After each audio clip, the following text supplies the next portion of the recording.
Everybody, my name is LaPrecious and welcome to my channel. Let's talk with LaPrecious. So first and foremost, I want to thank you all for subscribing to my channel. I am now at 200 subscribers, and once I get to 500, then 1,000 and 100K, then we're really going to have a party. But I'm really happy to see you guys interested in my videos as well as interested in my channel because I really want this channel to grow. I will be doing reviews on the Madam C.J. Walker miniseries on Netflix, which has just ended.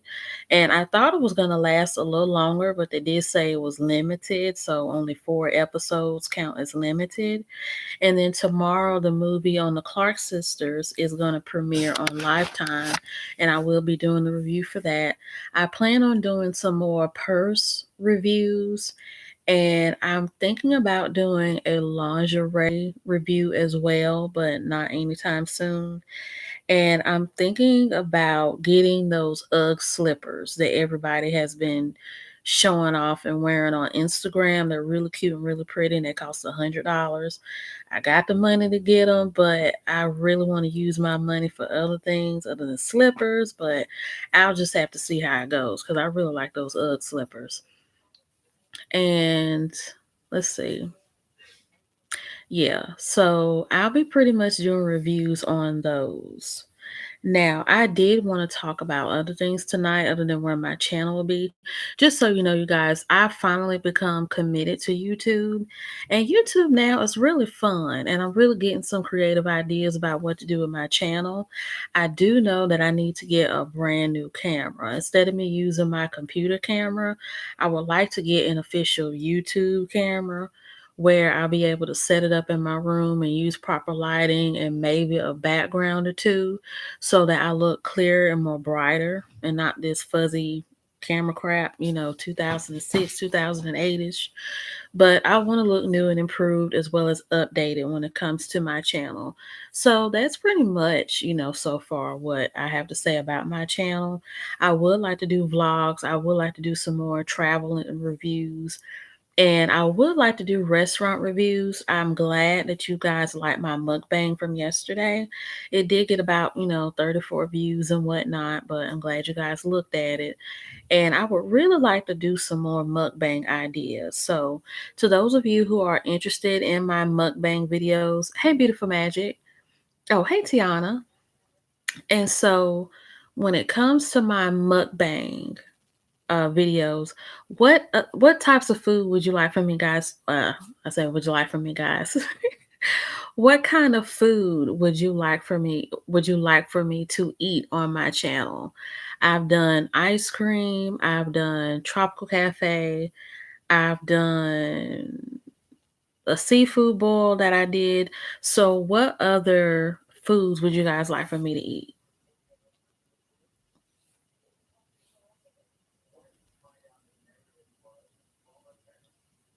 Hot wings. Okay. And that's cool. We have a Buffalo Wild Wings right around the corner. I hope they're open because y'all know due to this coronavirus, it done shut down everything in sight. And some restaurants that could do carry out, they're just shutting down completely. So they don't have any business at all. But hopefully, with what is Buffalo Wild Wings? That's what they're called. I love their wings because the sauce that I get on there are like the hey forecast. The sauces that I get on my wings is a jerk, is a Jamaican jerk sauce, which is really spicy. And then I'll get the Asian zing. And I think that I used to get the lemon pepper too. And then with the fries, I remember I used to get the lemon pepper sprinkled on it or in a cup. Or I would get like their garlic fries and stuff to like dip and everything. So yeah, I could do a Buffalo Wild Wings video and do those.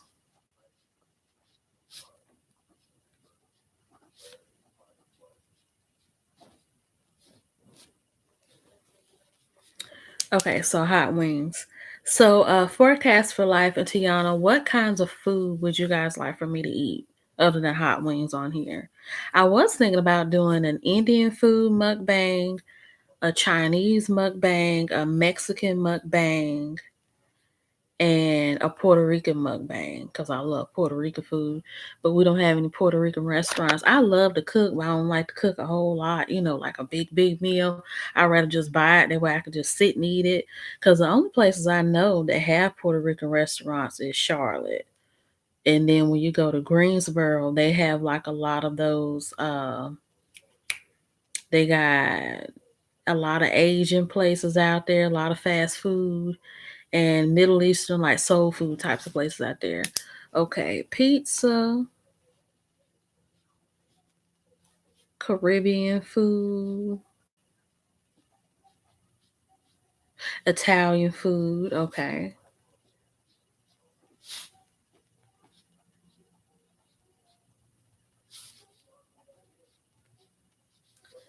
African food. Yes, I had African food a while back. It was Ethiopian. I remember I ate it in Greensboro. It didn't taste the way I wanted it to. I felt like the one I made, the Ethiopian food that I had made, tasted a lot better than the restaurant version because what I had at the Ethiopian restaurant, and I should upload a video. I'm not upload a video, but get a picture of that because I had doodle wat, and doodle wat in Ethiopia is pretty much a chicken dish with this red type of sauce on it with boiled eggs. And then I had this dish that is like collard greens, but they put some type of vinegar or something on it. And then I had like these yellow potatoes. And then I had this bread, but it was more like pancake dough almost. And it had a really sour taste to it. And then the food was cold at that, which I didn't like. Because when I came to the restaurant, they were about to close in about an hour or so. But I'm like, food still could have been hot. So, yeah, but I remember when I went there, I just didn't like it. Now, I do wish they had a way to get Nigerian food because I do want to try rice jollof and I want to try what is the name of that chicken? Suya chicken. Yeah, suya chicken. I know at Compare Foods you can get the suya seasoning, and I have to figure out how to make that. Cause yeah, I can make suya chicken. So yeah, Italian food, Caribbean food, African food, hot wings, pizza. Okay, good, good. Yeah, I've had a lot of food, y'all. I have had soul food, Italian food, Jamaican food, Puerto Rican food, Cuban food, Dominican food. Oh, I could do Dominican food because I've had some really good Dominican food. Greek food, yes, I love Greek. I've had Greek, I've had Filipino food, I've had Indian, Chinese, excuse me, Chinese, Korean. I've had um I've had Middle Eastern food. I have had Mexican food. I've had Salvadoran food. Salvadoran food is really good, especially the pupusas. And I've had Venezuelan food. Venezuelan is my favorite as well, especially with the arepas and the cheese sticks called. What are those cheese sticks called?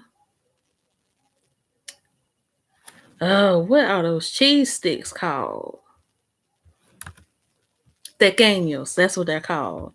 Okay, yeah, and with the tequeños, I've had those. I've had Colombian food. And what other kind of food have I had? Yes, I've had all types of food. I would like to try Hawaiian food. That's another type of food I would like to try. So yeah, I'll pretty sure be eating those Greek food. So I remember Beautiful Magic, you were talking about the Gabriel Fernandez trial on Netflix. I just started watching the first episode of it, and they were talking about how this little boy had been abused for so long and nobody really like did anything about it. And they showed like the mug shots of like the mom and I think her boyfriend, and they were all like going through the facts, and they said that his body was discovered back in like 2013. And I remember I graduated high school in 2013. And I remember hearing the case, but I remember seeing his face. And I think I might remember seeing his face from looking up other child abuse or child murder cases because I know the famous ones. have been Adam Walsh, whose father is I think John Walsh that started America's Most Wanted. Then you had Precious Doe, the little black girl whose parents, she had a mom and her boyfriend ended up like hitting her over the head, and they ended up chopping her head off with gardening tools. And I remember they dumped her head somewhere, and they had wrapped her body up in a trash bag and tossed it somewhere else. And I remember what's some other ones? I remember a lot of them. And I remember there was Amber Hagerman. I don't remember that one. I do remember in North Carolina there was a little girl in Fayetteville, because I remember her mom was a stripper and her dad was white, but I think her daddy might have had some type of high-end job or something. But I don't, I don't I don't quite remember, but I do remember that the mom had sold her to a man as a prostitute. And then he ended up killing her in the hotel and dumping her body, I think, in the woods. And I remember that one. So yeah, there have been a lot of child murders, a lot of child murders. And the thing is, it's so sad. Oh yeah, and then I remember another one in New York about this little girl. What was her name? I remember her mom was Puerto Rican and her dad was Cuban, and it was just so sad how she died, because her mom had a lot of kids. Her mom was, a crack addict, homeless, in and out of shelters and stuff. And she pretty much had a little girl. And let me look up this little girl. Her name was Iskirda. It was okay, let me look it up. Iskirda murder.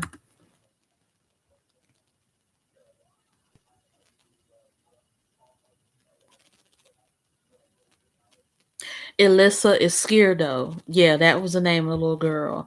And the thing was that her mom had a total of like 6 kids. And Amber Hagerman was the reason they put the Amber Alert laws in place. Okay, I didn't know that. Okay, I didn't know that.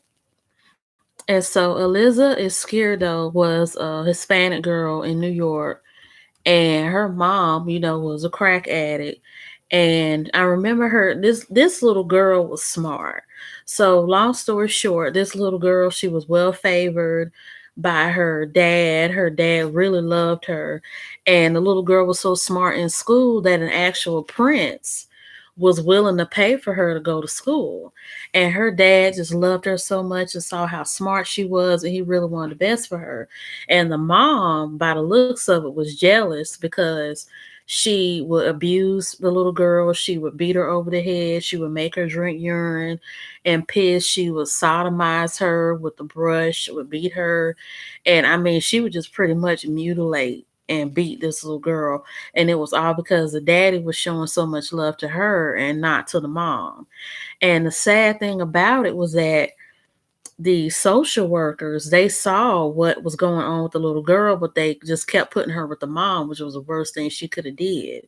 But the saddest thing was that the daddy of the little girl, he knew what was going on. And like I told you, her mom was Puerto Rican and her dad was Cuban.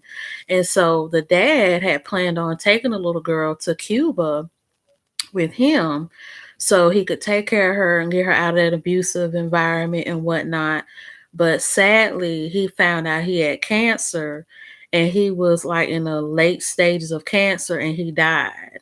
And the ironic thing was that he died on the day that he and the little girl was supposed to go to Cuba and pretty much get away and start her new life there. So that was like the first day. So the little girl, she pretty much had like, 5 other siblings. And of course, whenever you have moms that had you by a man that they want and they can't seem to get them back, but the daddy loves a little girl type of situation, she kept abusing her, kept beating her head up against the wall and everything. This lady had 5 other kids, and the other kids did not experience any of that type of abuse or anything. It was just a little girl. And eventually the little girl, she ended up dying because she pretty much beat her to death. Now her mom ended up going to jail. There was a TV show that had covered the story. And it's on YouTube because a little girl died back in the 90s. And the lady that had a TV show was an actress because she acted as Ray's girlfriend that was like a newscaster on Sister Sister. And she covered it. Is Scardo case. And she like really went in depth with it. And she interviewed the mom, everything. Rolanda Watts. That was the girl that had the yeah. That was the lady that had the TV show about it. You can go on YouTube and look up the title Little Girl Lost: The Life and Death of Eliza Izquierdo, and it's split up in parts.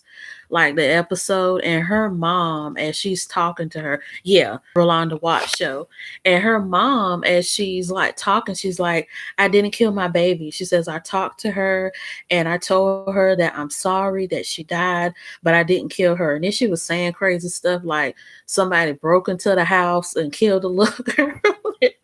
And it was funny. And Rolanda was like, she said, how could somebody sneak into the house when everybody is asleep and you didn't hear nothing?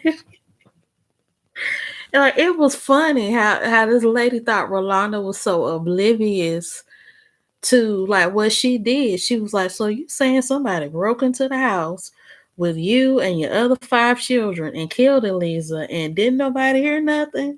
And she was like, yeah. She said, somebody killed her. She says, I didn't kill my daughter. I didn't kill my daughter. She said, you're not going to tell me what I didn't do and what I didn't do. Says, you wasn't there. I wasn't. It said, I was there. You weren't there. And it was just crazy. Her mom wasn't mentally ill. Her mom just didn't want to. She has her mama's a narcissist to sum it all up. She pretty much didn't want to take the blame for what she did. Her mom ended up with life, but I think her mom was up for parole around this time. So her mom might be out of jail now. Because I know she has a sister. All of her other siblings are grown.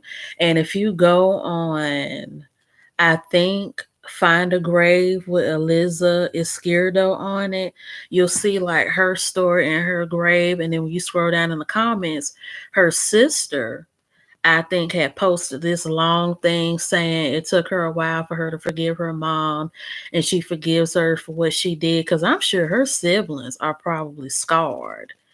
Because I know if you have that many kids and you got one child that's getting abused, imagine the screams and the cries they're hearing of their sister getting beat and raped by the mom and the banging up against the wall of her head hitting it and stuff. Can't nobody tell me when you live in a house where people are being abused, don't nobody hear nothing. People heard that lady beat her daughter from the rooftops to the ceiling and nobody did nothing because nowadays, and especially when you live in New York, if you see something, don't say nothing. And I felt like that played a part in it too. And plus, New York, they're known for having really crappy service as well. Everybody likes to think that New York is this big gung ho place of fame and money and fashion and clothes and the big city dreams and all that. But New York, it can be a crappy place to live. Everybody lives on top of each other. There's overpopulation. It's dirty. They actually, you can find reports on the news now that say a lot of people are leaving New York because it's dirty. They have homeless problems. The police are late to respond to anything. They have public reports about the city being messed up. And, it gets worse and it gets worse, based on the different boroughs and whatnot. Because, I have heard that the Bronx is a little bit worse than Queens. Then you got Staten Island and Manhattan and, so on and so forth. And yeah, they were children as well. So that's why they couldn't help her. But you could and some people, they have a way of living life without being traumatized. But I know those kids, they saw and heard everything. They had to. They had to. And there have been a lot. And there was actually another little girl, I can't think of her name, that was killed by her mom and her brother. They actually covered this. They called her the closet baby or something. So what happened was that the little girl was a twin, and her twin brother remembered that she was murdered about 20 years later. And they had an older sister, and their sister wrote a book on it too about the abuse and stuff that she saw growing up. And they were from New York York as well. And so what happened was that the guy who was a twin to the the little girl was, I think she was playing or doing something, and the brother had ended up hitting her over the head. I think she was either crying or something. The little girl fell back and was unresponsive. And so the mom and the brother, and need I remind you, this happened in 1974. So the little girl was like 3, 4 years old. And so they took her body and wrapped it up in newspaper and whatnot. And they put her body in the closet. Now, this little girl, she could have been conscious, might have not been unconscious or whatever. So they put her body in a trunk. And then they shoved it in the closet and they left her in that closet for 20 years. And the thing was that, people, of course, they always ask, well, what happened to such and such? What happened to the little girl? And she will always say things, she's staying with relatives, yada, yada, yada. But the brother ended up, memory, he said, I had a twin sister. And he asked his older sister what had happened to her. And at first she didn't want to say anything. But then she eventually said our mom and our older brother had killed her. And of course, this is a child abuse, story as well. Their mom abused them. I don't know if she was on drugs or anything, but karma really did come to this mom. They eventually, once the brother told and everything, they found the little girl's body still in the closet that had been there for 20 years because the newspaper date said 1974 when the little girl was put in there. So they went ahead, prosecuted the mom, prosecuted the brother, and both of them went to jail. Now, the landlady knew that her body was in the closet and she didn't do nothing about it. She was friends with the mom. And I don't know why. It's like a lot of these abusers and a narcissist, they can charm people to being their friends and do some of the most heinous crimes and won't nobody do nothing about it. And so she went ahead and, went to jail and all that. But they also interviewed the brother and the sister about the mom. The mom said she would often hear sounds of a little girl running in the hallway and playing. And every time she would look in the hallway, nobody would be there. And a lot of times they thought she was crazy. I feel like that's her karma. And her conscience was getting to her in her head about her dead daughter that was in the closet. And I just don't see how people can just live life killing their own children and they bury them in like their backyard, under their beds, in their closets. I even read a story one time where a lady had let her daughter die in her bedroom in the house. No, it was her mom. And she locked the mom's door in the bedroom and left the mom in the room dead for 2 years. I'm like, you don't smell the body rotting or see the gnats and stuff flying from the body decomposing. I'm like, you got to be a really sick person and a heartless person to be able to live with a dead body in your house that long. And that not just creep you out. But the mom who killed the closet baby, she ended up dying in jail of bone cancer. And the brother, since the brother was older, I think when he killed his sister, he was probably about 30 something years old. So he's probably like 6, 7 years old or whatever. But yeah, like Beautiful Magic, there was a lady where her mom had died. I think she said her mom had fell. And sometimes with elder people, if they fall and hit their head or they break something, it could be a life or death situation because due to their bodies being so fragile, it's easy for them to have a brain bleed or a organ puncture and whatnot. So I think she said her mom had failed and she never picked her up or whatever. She let her die on the floor in her room. And she pretty much left her for dead in the bedroom for like 2 years. And I think that they found out, I don't know, somebody smelled something or they did a inspection on the room or what had happened. But yeah, there have been tons of people. People do call 911 for the elderly, but I think the daughter might have wanted her mom to die. I think that was kind of like okay, I see what she fell on the ground. I really don't like her anyway, and I've been trying to find a way to kill her, so let me just let her lay here and die. And that was that. And I think that's what that situation is. People call 911 and stuff on their parents or I mean for the elderly, but where we live in, people just don't care. And I know that podcast, you mentioned the Freezer Mom. The Freezer Mom was a lady from Detroit that had killed two of her kids because she said that they were molesting one of her other kids. So she killed both of the kids 2 years apart and put their body in the freezer in her house for 4 years. And I think what had happened was that they did an inspection, or I think there was some type of report about what had happened to the kids, and they was looking through the house and they found the bodies.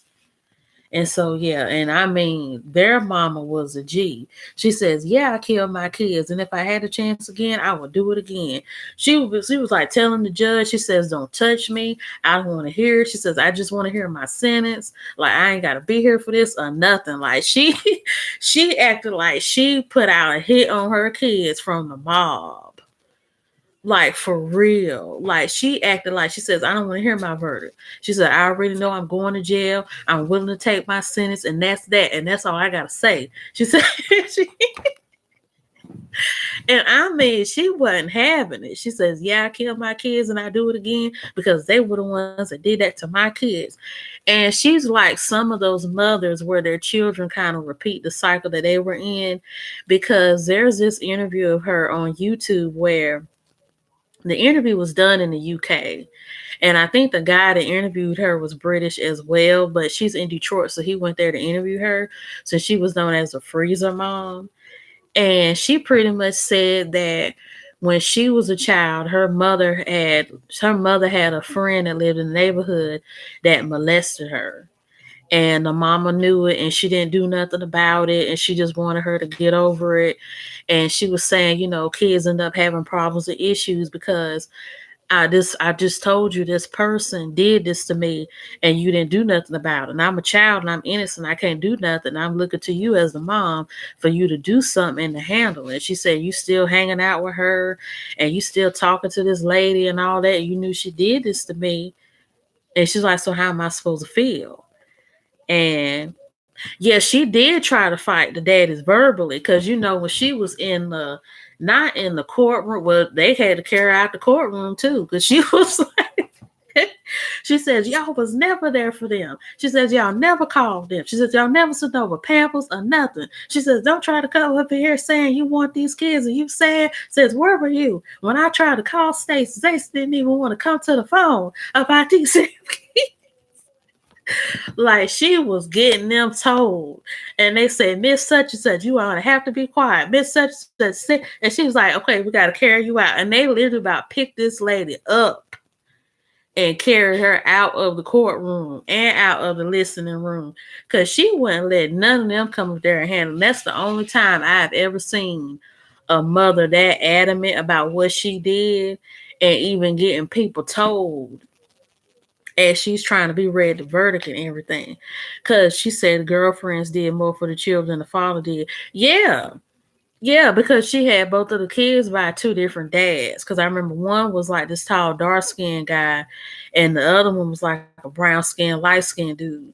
To me, the darker skinned daddy, he tried to show emotion and stuff like that. And the other dad, he was just sitting there just trying to see what happened. I personally think that they wanted to see if they could get some money from the child's death. I think that's why they were there, because the thing was when she had these kids, and I feel like she was the type of mom, and they showed pictures of her, in like a little skimpy little dress and everything, and she had her hair fixed and whatnot, and you could tell in the area that they lived in wasn't all that good.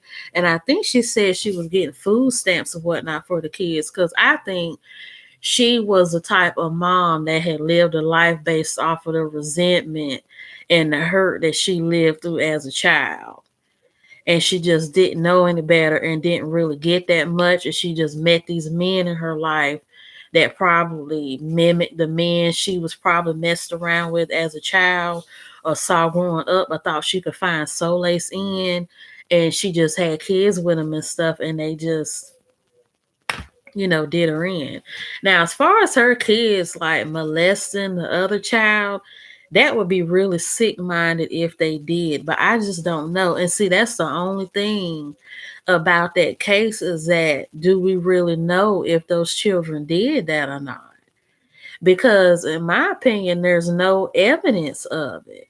And I think when they even interviewed the little boy who saw her killing the kids, I think that he had said something about that they really didn't do that, or it was something like, I don't know, because the thing is, in order to get that type of ordeal, I feel like if the kids was molesting the other little boy, like she said, instead of her killing him, and I know why she did it, because it was done to her and she wanted to do something for her child like her mama didn't do for her. But I think instead of you killing the kids, you should have just called the police and then had that situated or investigated by the police. And I think that would have been a better route, instead of you killing them and torturing them and then just throwing them in the freezer. And y'all should see how this lady looks now. She looks horrible. Like, she don't even look recognizable. And they actually gave her a longer sentence because they said she been fighting in jail. And they said she assaulted a prisoner and I think a prison guard or an officer in the jail. And they brought her in court and they gave her a longer sentence. I don't see how she can get a longer sentence if she got life already. But yeah, if you look up the Freezer Mom, and I think they brought her up for sentencing this year for the incident she had in jail for fighting people. This lady is bald headed. She done gained about maybe 30 or 50 pounds. And even looking at her in her face, you can't even tell that it's her. Like, time has really done a number on her since she's been in jail. And I really think this lady, and I really have sympathy for people that are in the wrong, but it's just so sad how a lot of people have been abused in their childhood. And of course, they feel resentment towards the parents because the parents didn't do nothing for them when it was happening. And they have children of their own, and they either do the same thing to their kids that their parents did to them, or they just raise their kids in a way where their children fall in the same patterns that they did when they were children growing up. And that's what you see here with her. And I just like you didn't have to do that. Like, you really did. You didn't have to do that. And so yeah, so there are a lot of child abuse cases in the world. And there was another little girl just like Elisa Izquierdo that died. And I think she was Middle Eastern and Hispanic. Yeah. Her name was Nix Mary Brown. And she was a pretty little girl. And she was in New York too. Nix Mary Brown, because I think they had an open casket for her or for Elisa Izquierdo, because they said the city of New York paid for Elisa Izquierdo to be buried. And Nix Mary Brown, her mama's boyfriend, had tortured her to death and killed her. Because I think, how did her mama have her? Was she a prostitute or something? Or I think that was just her boyfriend.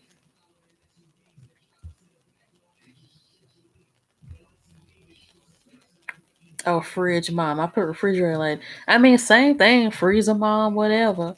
Okay, so with Nix Mary Brown, yep, Bed-Stuy, New York, Brooklyn. And she was 7 when she died. Let's see. Okay, it says, well, it just talks about her murder.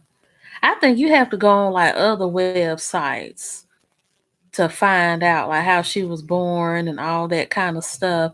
Cause I think her mom had met Nix Mary Brown's daddy, because the boyfriend that killed her wasn't her daddy. Because I think her mom was Hispanic and her dad was like Pakistani or Middle Eastern. Because when you look at her, she looks Middle Eastern. And so yeah,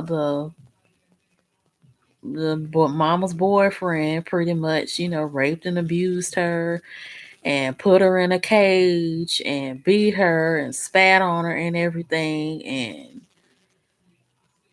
it was just traumatizing that this little girl went through all of this.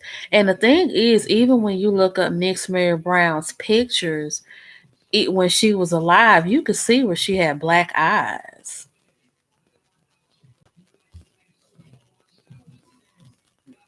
Because I know sometimes children are born with sometimes children are born with like dark circles and stuff under their eyes. But the way this little girl looked in some of these pictures, it looked like her eyes were starting to sink due to starvation, or that somebody was beating her in her face. And they even have autopsy pictures of her where she has like dark spots on her eyelids where she was beaten. And unfortunately, the mama let the little boy, the boyfriend, I about to say little boy, he is a little boy, the little boyfriend beat up on the child and everything like that. And I don't see how women get a kick out of letting their boyfriends. And I mean, we've heard it all before, and even in the Precious movie, we saw that. Because in the Precious movie with Gabrielle Sadive and Monique, her mom did her the same way. The let me pull up my live and let it go down. Her mom did her the same way because Precious, was raped by her daddy, and that's how she ended up pregnant with the two babies she had. And her mom was pretty much jealous of her because the daddy seemed to be more interested in Precious than he was in her. And that's why the mom abused her so bad because she was jealous of Precious because the daddy seemed to be more interested in her. And I hate to be on a sexual note, but this is why you should not let men sleep with other women in your presence or sleep with other women at all. And you okay with that because sex is powerful.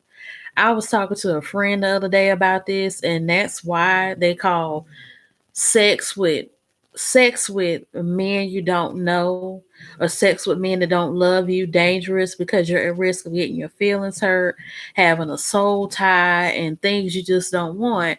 Well, you can end up having a relationship tie with somebody that you sleep with because with Precious and her mom in the movie, that's what ended up happening. And I've even heard about this happening with people that have threesomes in their marriages or group sex in their marriage where the wife wants to spice things up or she wants the husband to have his little freedom and whatnot because she feels like that's going to keep him around, that's going to keep him situated.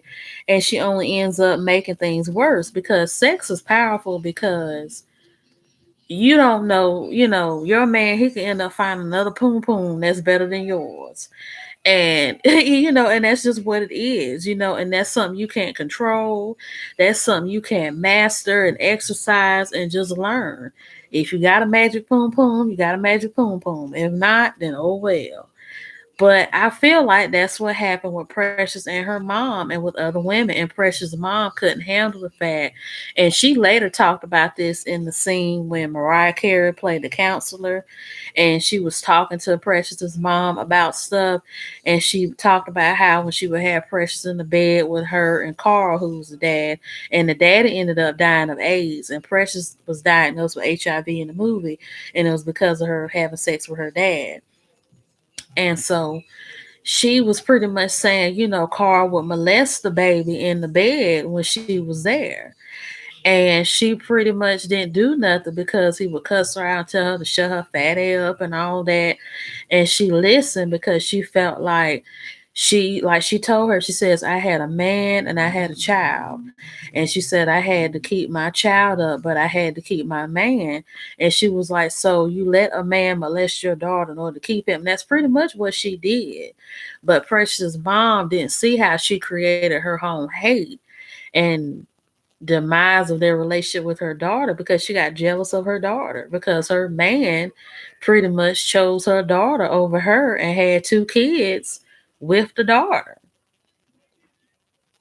And I mean, and in situations like that, that's what happens. And I often see this a lot with black women sometimes with their daughters, where they'll be jealous of the daughters, and sometimes the children the daughters will be jealous of the mom because they can get men or they can't get a man, and they don't understand how the other one can get a man and they can't, and then the other one's prettier than the other one, and it's like competition between mother and daughter. And you see that a lot with black mothers and their daughters sometimes. And that's pretty much what we saw. And sometimes in these child abuse cases, that's pretty much what we see as well. The woman has a boyfriend that's usually no good. don't have a good job, ain't doing nothing but just sitting there giving her babies and everything.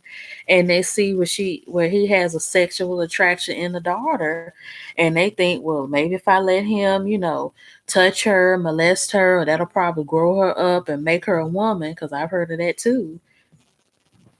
And they ended up, getting their daughters killed and, molesting and jacking their child up, all because they want to keep a man around. And that's the sad part. So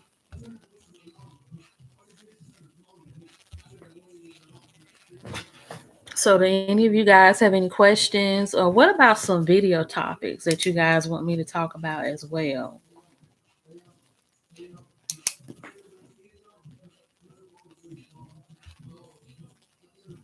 That's some straight BS. It is. And you have a lot of women that do that, where they have a boyfriend that's sexually interested in the daughter or show some type of liking. They'll let him do his business for her to keep him around, but they don't see you creating your own competition with your daughter, because she's a woman too, whether you realize it or not. So I did hear that about Chico DeBarge's son being killed in Los Angeles. And they said he was homeless. Because I remember on Instagram, they say he was 25 years old and he was nice looking too. And they said that he may have been homeless and he was stabbed to death somewhere in Los Angeles. And I didn't really see much of anything else. And I saw where they had like his Facebook pictures and everything. The DeBarges actually have a son. I think Tommy DeBarge's son, has a YouTube channel on here with his wife, and they're like a Christian couple, and they just had a baby, I think, a year ago. And they talk about, and it's so funny how my friend's brother had showed me that, and when I looked it up, I'm like, oh, that's Tommy DeBarge's son. And so yeah, because the DeBarge kids, it was a whole bunch of them. Their mama had 10 kids, and she got like 11 grandchildren, because all of them had a whole bunch of kids.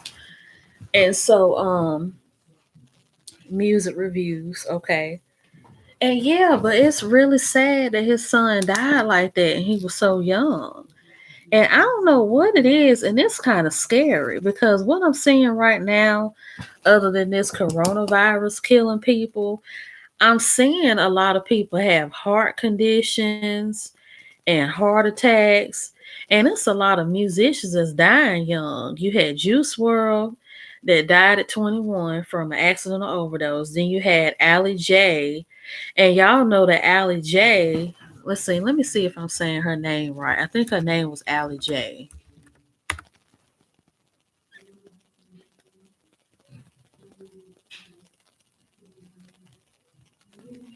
Yeah, Lexi Allie J.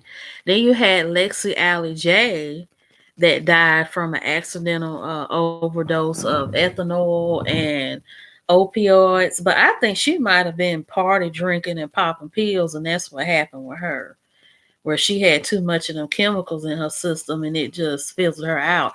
Plus, she was really skinny too. And I think sometimes when you don't have, I mean, anybody can die any age or any body shape, but I think sometimes when you like really skinny and don't have much weight or nothing to your body, I think that medicines and stuff hit you a lot stronger because you have a smaller frame. But yeah, you had Allie J that died early this year on New Year's Day, and she died from ethanol and opioid combination. Then they had a rapper the other day named China, who I never heard of. I follow Kalani, and it's sad to say that she's had two musicians that were either under her or that she knew really well that have died, because she was real cool with Allie J and this girl named China, who was 25 as well. They said she died of an accidental drug overdose. But the scary part about Allie J, she reminds me of the DeBarges, because Lexi Allie J, if you look her up on the internet, her grandpa was Roger from Roger and Zapp. And y'all know Roger and Zapp was the guy who sung like the New Jack Swing songs, I Want to Be Your Man and Computer Love with the Talk Box. That was her granddad. And then her dad was in mint condition. So she came from a very musical, eclectic family. And so she had that star stud to her, but it's sad she had that curse on her as well because her dad died. Her dad, I think, ended up in a fight or something, and he died. And he died when she was a child. And she was just 21 years old when she died this year of the accidental overdose. So her grandpa, Roger, his brother killed him. His brother killed him in a murder suicide back in 1999. And I think she was born. I got her pulled up, Allie J. She was born a year before he died back in 98. So yeah, I'm like, it's a lot of different deaths going on, and it's a lot of young people that are dying. And the only thing I could say is, I'm just glad it's just not my time to go, and I'm still here and I'm living, because no matter what age you are, anybody can go. And a lot of us need to realize that, because people always think it's old people that's gonna die or people that's sick. You got people out here that's teens and young adults in their 20s and 30s just dying like the old people are.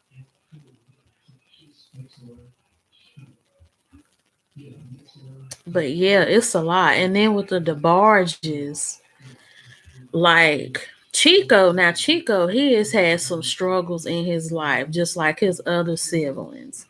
Because Chico, he went to jail with his older brother Bobby, and this was around the time Bobby contracted AIDS, and he eventually died, like not too long after he got out of jail. And Chico, the funny thing was that Chico ended up getting stabbed like not too long ago, and he lived. And Chico, I think, actually went to jail about a year or two ago for drug charges. Yeah, he got caught with crystal meth. I think that's what happened with him. And and his son ended up homeless, and I think what's going on with that family, you have that religious cloak already on them, and I've talked about it so many times in my videos. It's that black church culture that's gotten them. Because if you read Bunny DeBarge's book, and Chico was a stable one, but I think Chico, just like Tommy, they felt like they had to do the drugs to fit in with their siblings. Because Chico DeBarge, out of all the other ones, just like Elle, because I feel like out of all the DeBarge siblings, Bobby was supposed to be the good example. And he just couldn't let that hurt go from his daddy. And then I felt like Elle was the one who made it after Bobby did. And his other siblings had got on drugs. They couldn't sing. They couldn't hold, their careers up. Then he started messing with that crack. And then it's like after Elle, you had Chico that popped up in the 90s. And he was doing good and stuff too, but he just couldn't leave them drugs alone. And I feel like what happened with the DeBarges, they were born, and if you read Bunny's book called The Kept Ones, and she is volume one. She said she was gonna do a volume two, but that was 10 years ago since that book came out. And I don't know if she's gonna write another one. But and that's something else I'm gonna do is book reviews, because I got a lot of books that I read that I can talk to y'all about. And the thing is Bunny talked about in her book how her mom was black and her dad was white. But she said that her mom was like a really sweet, like giving lady, and she was so sweet and whatnot. It was as if she was gullible. And she said that her dad was one of those stereotypical white men that kind of slept with black women because they were gullible and they could be taken advantage of, and they would be able to control them and marry them. And Bunny, she pretty much said that in the beginning of the book. And so, and then she talked about like her mom's people, how they were good people and raised her well. But she also talked about her daddy's people, and that's where the abuse came from. She said that her dad's mom, their grandma, was a very dominant woman. Like when it came to his daddy couldn't lift a finger. His daddy couldn't talk. His daddy couldn't hold a note or nothing without the mom clamming down on him. His mom pretty much emasculated him. And I think the reason why their daddy was so mean to their mom, because they saw a woman that he saw a woman that he can control and take advantage of, but a woman that he could conquer so that his wife wouldn't conquer him like his mother conquered his daddy. And that's where that came from as well. And the thing was that I don't think that his their grandma was abusive to the dad like the dad was to them.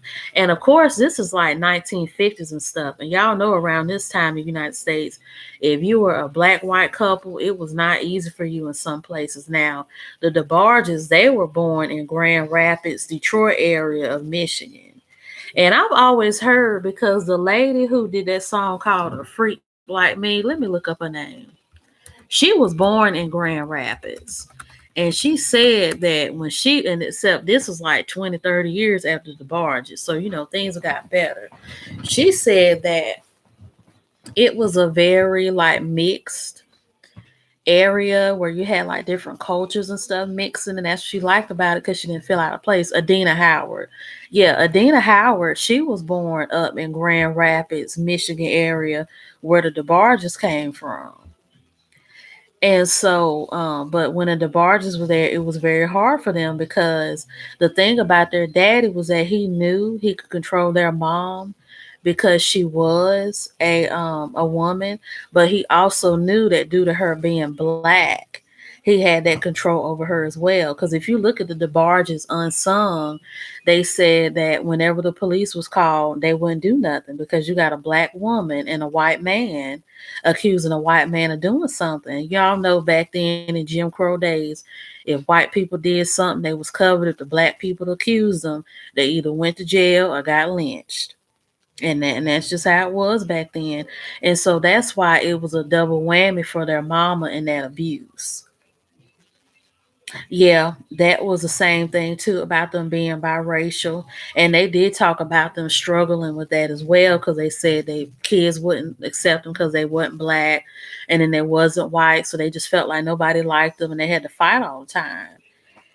And that played a part with, and that kind of played a part with them too. But I think that the DeBarges they found acceptance in who they dated because I've noticed sometimes when biracial people, especially when they're half black and half white, if they can relate more to the black side or they have a black aura about them, they tend to marry and date black people.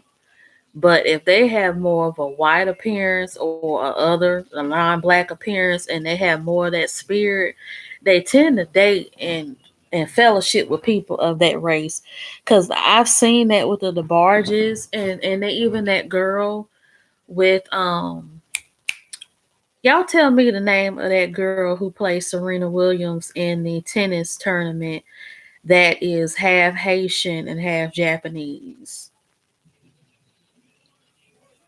Because when you look at her, even in her poise and how she carries herself, is that of a Japanese woman. And I think she even said her mom raised her, and her mom is Japanese.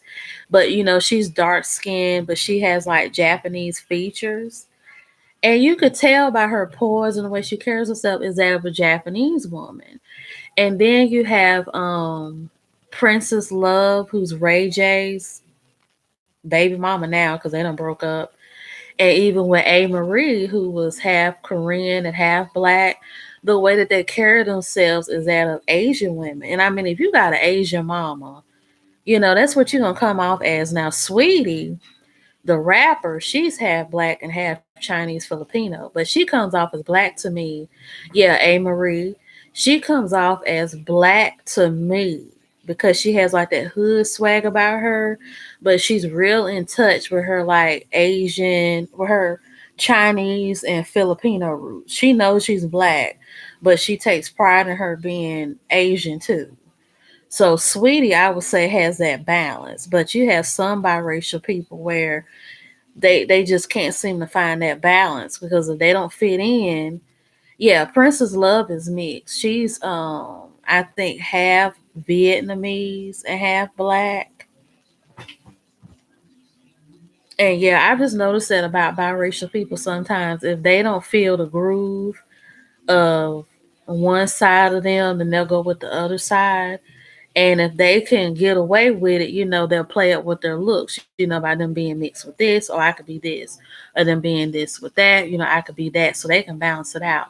But at the time that the DeBarges was born, they couldn't do it because you had a country that was systematically racist, and then you lived in an environment that was racist as well, and you got a parent that's black and a daddy that's white, and it's obvious they couldn't talk about this stuff and deal with it at home because they said the daddy would lose jobs because they found out he had a black wife at home, and he would beat her and take it out on her because of that. So it's like if these kids was seeing the mom being beat up and whatever for being black, and they go to school getting bullied for being biracial, they're not gonna come home and get no understanding from that. And what I don't understand is how, yeah, Cassie is mixed as well. She's mixed with Mexican, Filipino, and black. But to me, Cassie comes off as mixed. I never really seen her as like Asian or anything. I know she is, but her aura, her groove, it just, I don't know. She just comes off as a person that is. But yeah. So yeah, the DeBarges, I just feel like due to them coming from that, and the DeBarges have had plenty of counseling. They have been on Dr. Drew, and when you see that interview of them on Dr. Drew on YouTube with Bunny, Randy, and who else was on there, they look horrible. I mean, they look like drug addicts, and the drugs and the drinking and stuff has just riddled their looks down to the point where they look twice their age. Where if they didn't do all them drugs and stuff, they would look good. Because of the Barges, they were some attractive looking people in their younger days. They had the hair, they had the looks. I mean, they had it all, but it's just them drugs. It's just those drugs just riddled them so bad. But I just feel like, and their mom, I hate to say it, their mom is the blame for it. Yeah, and that's what I'm thinking too. Like, how can the daddy beat up the mama for being black or whatever she was, and you chose her? And moving along from race, I see that a lot with these men. It's like, why would you choose a woman that you pretty much gonna shit on, and you chose to be with her? It's like it wasn't like she ran to you and knew what she was getting into when she met you. It's like you the one that chose her, and you started beating on her and cussing her out and all that. And I feel like men, they have this predatory mindset sometimes, where they will get with the woman just to where they will get with the woman just to do dirt with them and everything. Didn't their father have outside children with other black women? I don't think he did, but I do know that he had other children once he left the mama. But he had his other children with a white woman, I think. But his child, but their daddy died. Their daddy died back in, let me look it up, because some of the barges, have died. Let's see. The barge. Okay, I'm going to find the grave. Find a grave with Bobby DeBarge Jr. because he was named after his daddy.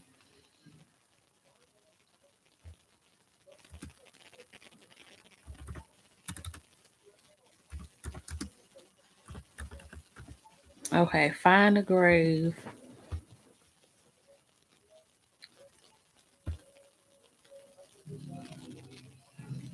Because their daddy, I remember, like Unsung had asked the daddy if he wanted to do an interview with Unsung, and they said he declined. And I know the other DeBarge children, they forgave him and even spent time with their daddy before he died. I couldn't do it.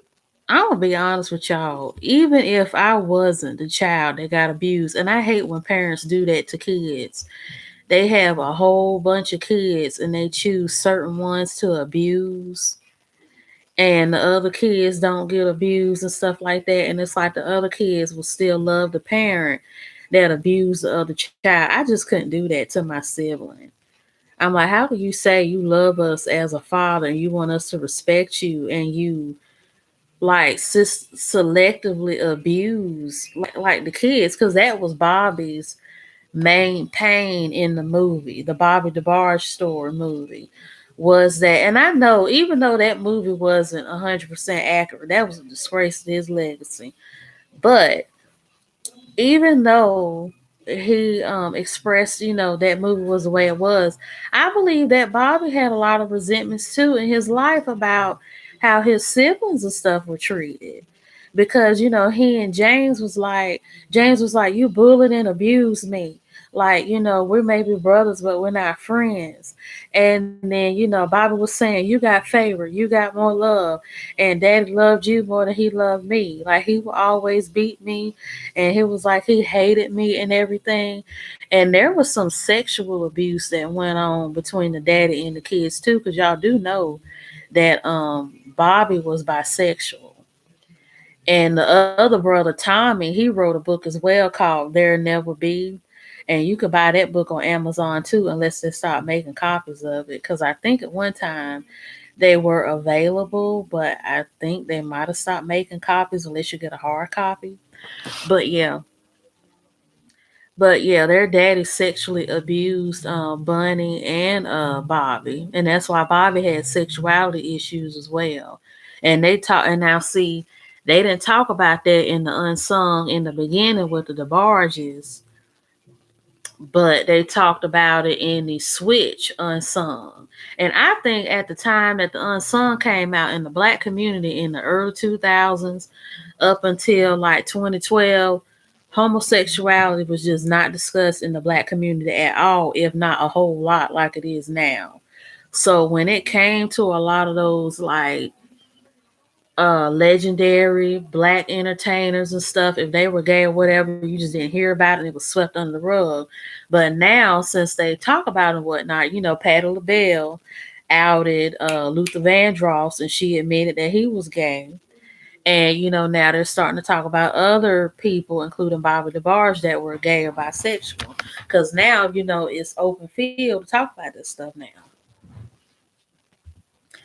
But the other brother they had that was like an outside sibling was named Sean David Lewis DeBarge, and he died at 17 years old. I don't know how why he died so young, but yeah, he died back in 2003. And Beautiful Magic, you said he had children outside of marriage with other black women. Now, I'm gonna be honest with you, I don't know. Cause I don't know. I did know he had another child outside of the bars, but he left the mom when their uncle had beat him up really bad. And they talked about that in the unsung episode about the DeBarges. Because Bunny was saying that was just a sign of relief because this man that had did so much to us and never got reprimanded for what he did. She said that was like a saving grace, but y'all know, unfortunately, they was left with the remnants of that, and they still stayed on drugs and screwed them up from there. But yeah, they had a sibling named Sean David Lewis DeBarge that died back in 2003 at 17, and their daddy died in 2009, and that was after the unsung episode had premiered. And let's see, his daddy had died a long, long time ago. And his mama outlived the daddy by like 20 years. I wonder why that is. She died at 88 and the daddy died at like 60 some years old. They were buried together.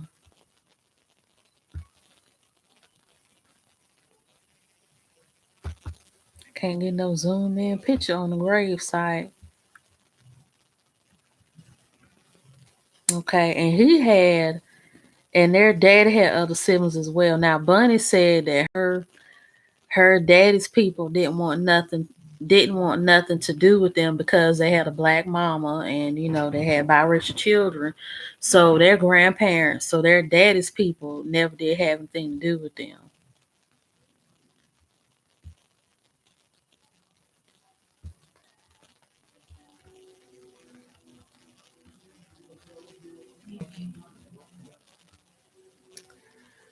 So let's look into the Chico DeBarge.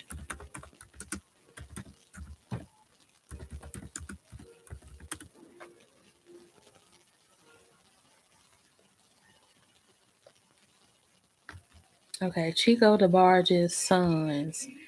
He had two sons, one named Dante and Manny. Manny is a popular name. Dante, okay. Dante Anderson was his son's name.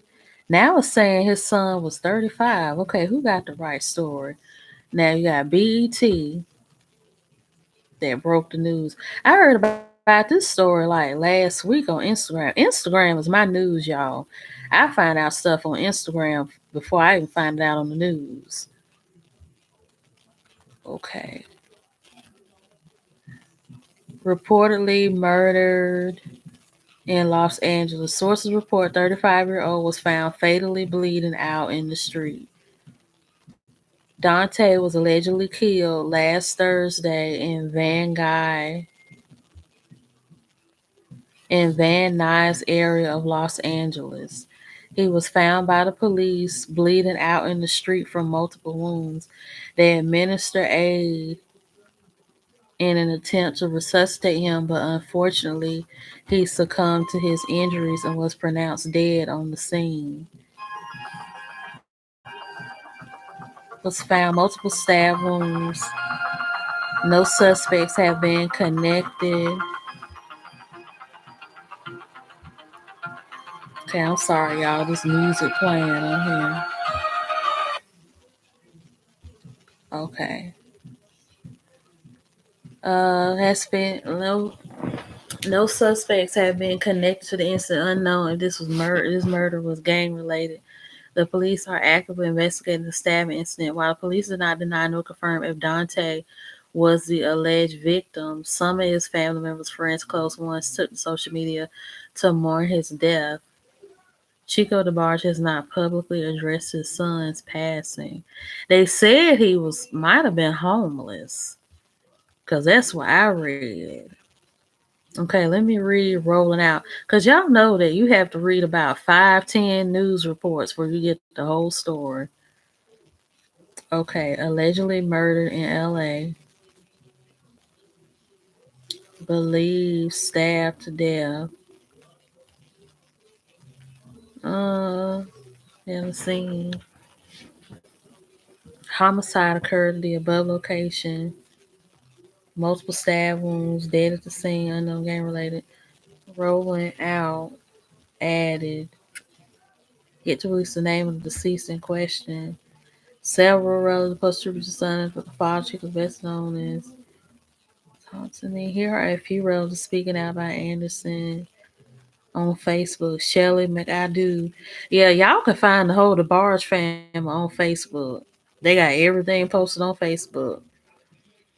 Today, as I celebrate my son's birthday, I grieve over the son in my heart, Dante Anderson DeBarge. We always said that God brought us together. We searched for you and you're a baby. You found your family to play in Chicago, made your way backstage immediately into the hearts of your father, and what's past you crossed. I will miss our check-ins, our fancy dinner dates. So hurt and angry right now, Lord. I tried to help you. And it's kind of telling what it says. It says, Lord knows I tried to help you like many others who love you. As I look through your photos with tears run down my face, can't help to wonder what more could I have done. So it's alluding to the fact that he had a troubled life. Know what to say, laying here reminiscing all the summers you stayed with me and my kids.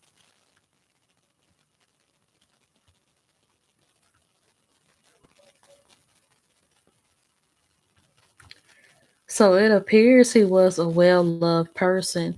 Chico DeBarge, yeah, of course, I mean, that's his child. So, of course, he's going to know his child was murdered. But the thing about the DeBarge is that they're not really all that open when stuff goes down in their family. They even though the DeBarges, it wasn't news site, the actual news site.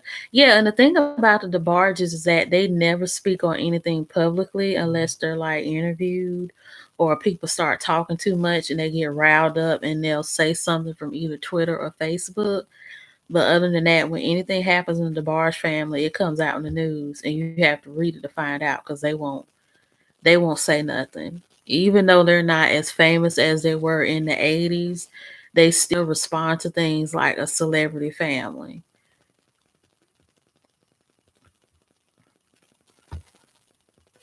Let's see, Darrell, Elle, and Chico DeBarge during. And Chico was actually one of the siblings that aged pretty well, including Elle, after doing all those drugs. Let's see. Same thing. Dante is the son of Andrea Bordenov and Chico DeBarge. They share other children, Chicoco, Emmanuel, Cheyenne, and Abrielle. And y'all know that they did have a niece that is the daughter of James DeBarge named Christina DeBarge. She had a song that came out a couple of years ago called Goodbye. It was actually a nice little song because I remember when it came out.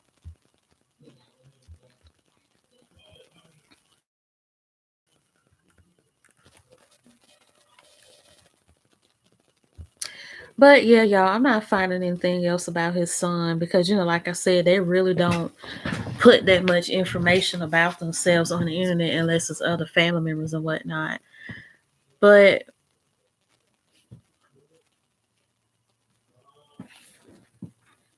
I'm sorry, y'all. Hold on a minute.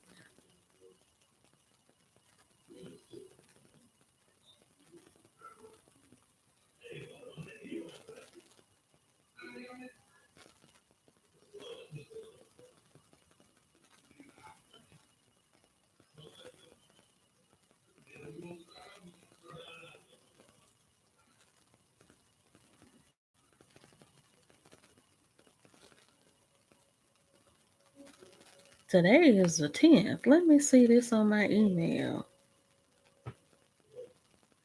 Yeah, it's for tomorrow. So what's she talking about? That's not today. Okay, I'm sorry, y'all. I thought I had missed an appointment or something that I had. But yeah, when it comes to the DeBarges, and it's sad how that whole family, even down to the grandkids, have just suffered for the grandkids are even still suffering for the things that their parents did. Because it started with the mom and dad, and then it started off with the kids and their mom.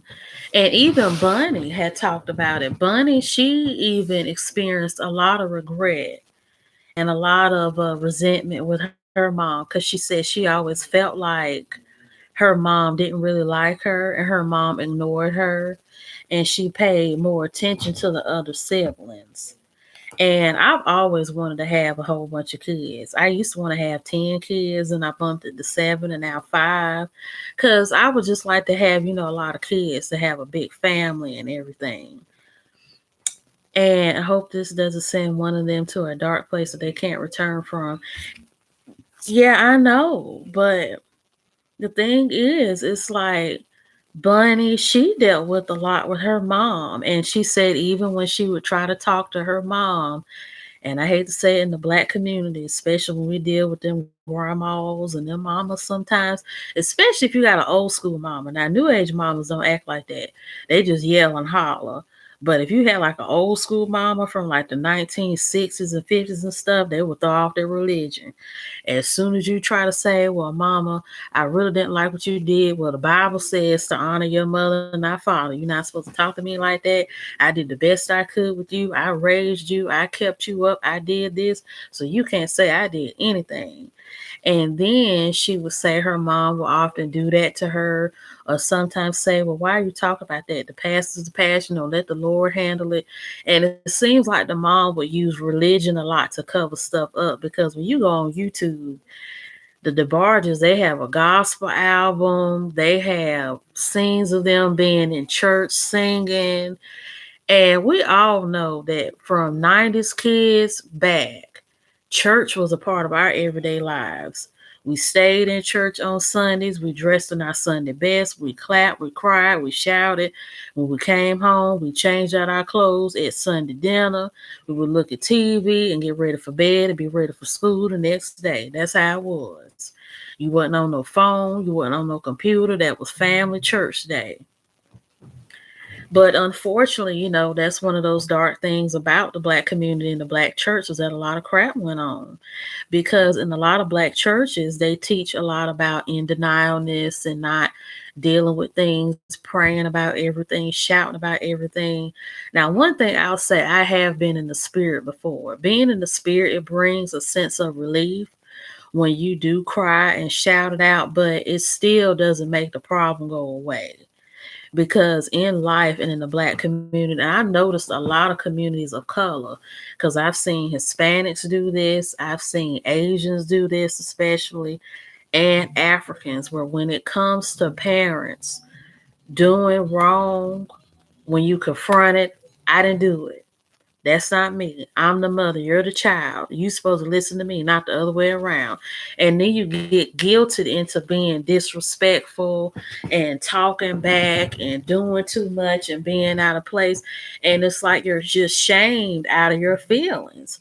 And then we all know as black kids sometimes, because I have some traumatized stories, even with me, I won't tell them because I moved on from past those things in my life. But even, in black families, when you try to confront people in your family about what they did, it ends up going back to the other parent and they talking about you and all this, and you coming home. And so I heard you was talking about me. You don't be telling people our business outside the house. And why would you do that? And you get yelled at, and it was worse. You got other family members on the parent side and nobody on your side, and you just traumatized into being conditioned to being quiet about abuse. And I often feel like the reason why a lot of black women have issues with marriages and relationships, whether it's friendship or romantic, because we've been raised that being loved and being cared for and whatnot is somebody hollering at us and shouting at us and talking down to us and disrespecting us. And that's why we get involved with men where it's the same old cycle. And I feel like with the DeBarges, and you see that, like I said, in black churches, they don't talk about it, they don't deal with it, and they just don't like, dealing with that. And I've even heard of pastors having wives talk to, you know, them about their husband beating on them and their husband abusing them. And the pastors out of their own mouth saying, you need to stay with him. That's your husband. You have to honor your marriage and stuff. And that's not God. Because I'm like, when you read the Bible, I even learned about this when I used to go to church and then Bible study. They said God doesn't even listen to the prayers of a man that beats his wife. And they don't even speak on that in church at all. And if they do, it's at a rare church that still preaches the Bible in its entirety and in its accuracy. And so the Bible, it talks about women being abused and whatnot, but they just don't like dealing with that.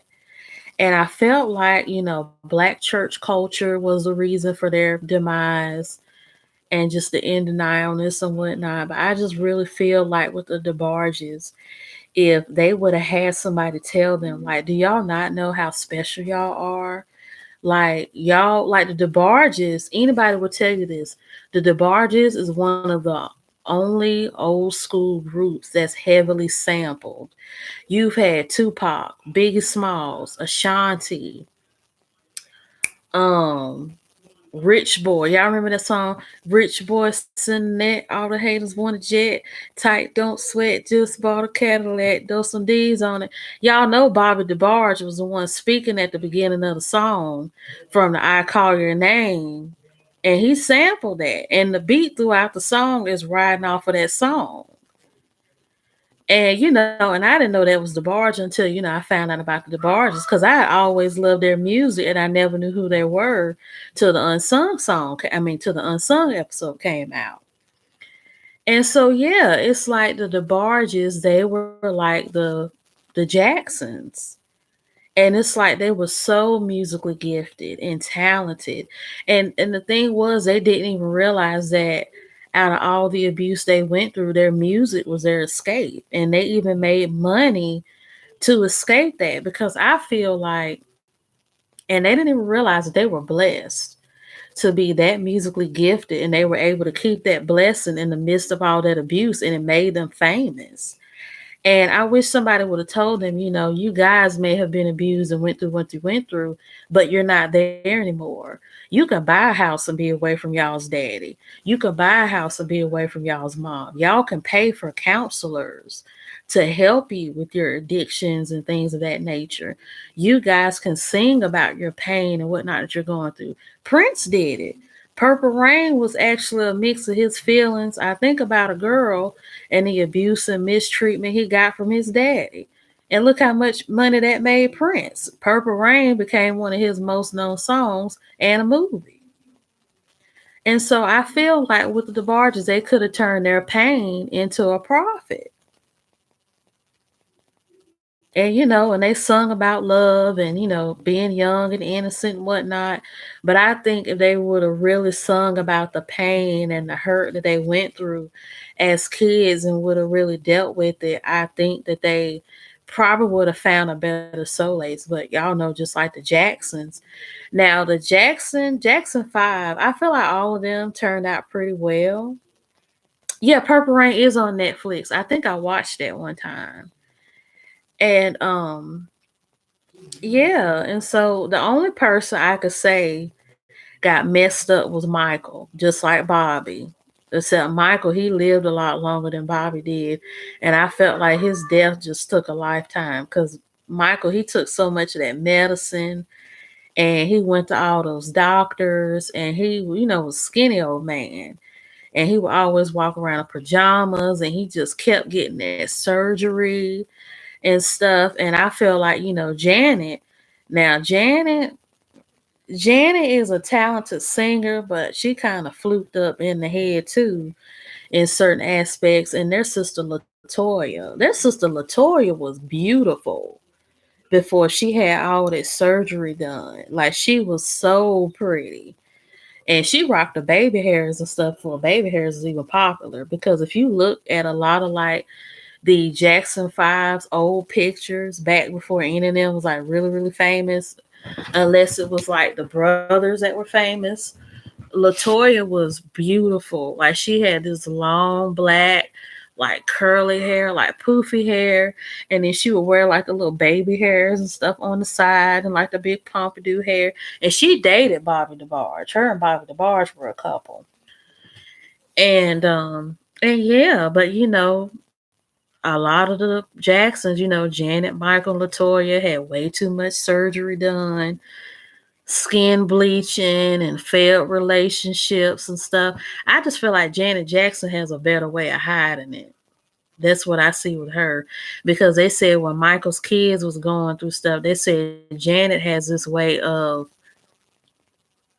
being indirect about things. Y'all know how people say, oh, say for example, I'm telling Janet, who's my aunt, can you help me wipe up? And okay, how can I think of something? Okay, so say like my homework and stuff got ate by the dog. So I say, Auntie Janet, my homework just got eaten up by my dog. Is there a way you can get me another copy, or is there a way you can punish the dog for eating my homework? And Janet is the type of person that say, well, the dog didn't eat your homework. He just pretty much got hungry, and your homework just looked really good to him. So he really doesn't need to be punished for that because it's not his fault that it was your homework. I mean, it was your homework, so you should have been the one to deal with it. The type of auntie where they know that the person that's guilty did what they did, but they don't want to be the bad guy or the one that hands down the punishment to the person that rightfully does it. Instead, they want to blame you and put you at the blame for it when you were the one that did it, but they want you to take the fault for it anyway. So since they're talking to you, they don't have to talk to somebody else and they pretty much solved it in their own way. They say that's how Janet Jackson is. So she has a very indirect way of dealing with stuff. Being with people like that is horrible. I had an aunt that was like that. She did it with everybody and even her kids. Like it was just her in denialness was just very weird and very crazy. It was just like mommy dearest like. And they say Janet Jackson is like that when dealing with stuff, and we've all seen her failed relationships. And I really do think she need to get back with Jermaine Dupri. I think Jermaine Dupri was like the man for her, and I think and I don't know why she left him. It wasn't like he cheated on her or nothing. She just left, and I remember around that time she was gaining a lot of weight, and then she ended up like losing the weight and stuff. So I think she might have been depressed or anything. But oh, hey, Precious McKnight. So I think that you're like the first person I've seen with the name La Precious. But anyways, but I think that Janet Jackson should have stayed with Jermaine Dupri. I think Jermaine Dupri was like her soulmate. And I think that Janet might have been with those other men because the Jacksons and Lovely T, she called it out. And I've been seeing it, but I didn't say nothing about it.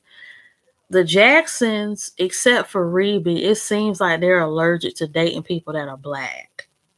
Because if you look at any of the Jacksons' kids, they're mixed or they're racially ambiguous. And then when you look at the grandkids and the great great grandkids, they're not even black anymore. They're like Middle Eastern, white, Hispanic, like all different races. And I've seen families like this before where everybody in the family date a certain color or race. And I'm like, how do y'all do that? Do y'all have like secret meetings with the parents where they say, okay, guys, so y'all know y'all hitting puberty, you're about to date, you're about to have kids. Since, black people are seen as, dirt and bad people and whatnot, why would we, just whiten up the family? Why don't you date some Hispanics? Why don't you date some whites, some Asians, have this whole rainbow coalition with our family, just mix everybody in. And because I just find that strange. I don't know how y'all feel about it, but I just don't see how a whole family can be conditioned into dating interracially like that. Like, I'm like, how do y'all get them to do that like that? Because I know, like, people have feelings and they have their own attractions. But, a lot of times, and I've seen this in different cultures, like with Indians, I've seen it mainly with Indians and other Asians because they are very, very, very what's the word for it? They are very serious about dating their own kind. And Hispanics can be like this too.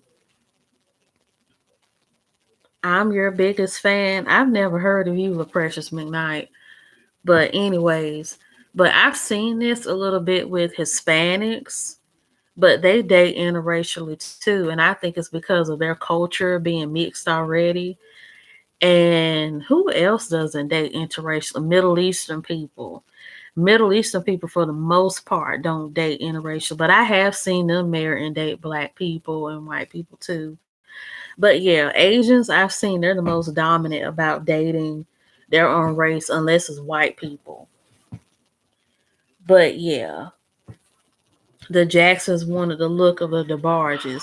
Yeah, I could see that too with the skin bleaching and the multiple surgery.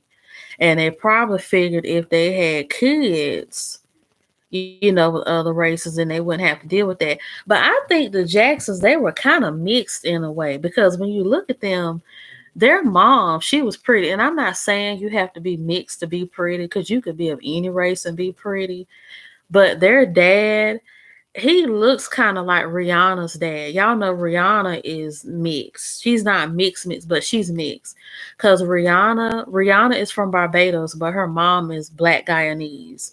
Her mom is Black Guyanese, and her dad is Bayesian, but I think he's Irish and Black. I think her dad is biracial, so that's why Rihanna has that mixed look to her.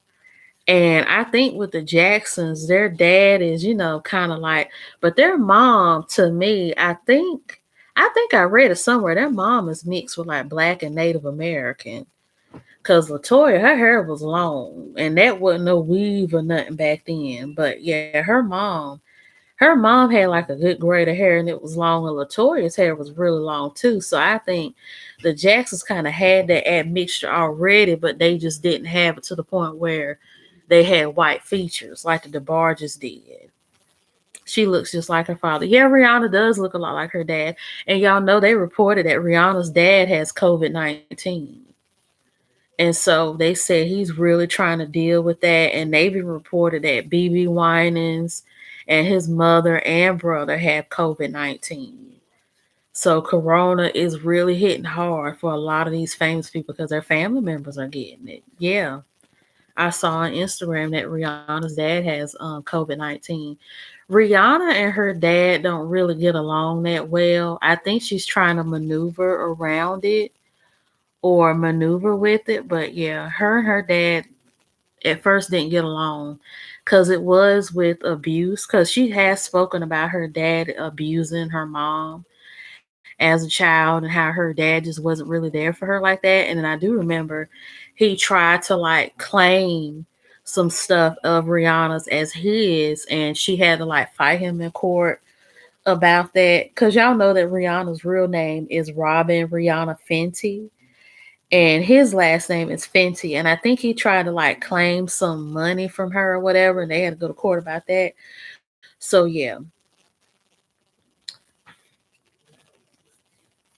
But yeah, the Jacksons, they are just, they were a force to reckon with too.